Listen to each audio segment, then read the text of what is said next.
Why we had a huge wall collapse today? This is a beautiful video. I'll give the link here, and also you can visit the website. It's important that you know that why these things happen. As we know, this volcano is in a region that is actually over the mid-Atlantic ridge. The volcanism in this area is very silica poor. Silica is a kind of polymer. When it is a lot of it, these molecules of silica join together, and like branches of a tree, they actually thicken and make it difficult to flow.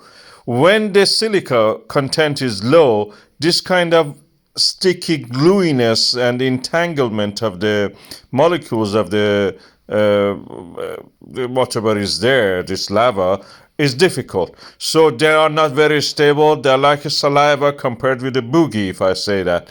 And the saliva, of course, cannot hold on. It's not a good glue. Low silica volcano is not also good glue. And as such, it cannot hold the material together. This lava cannot hold itself together. It's not very strong. It's very brittle. It's very unstable. It collapses with every chance it has. Under gravity of the earth, it collapses.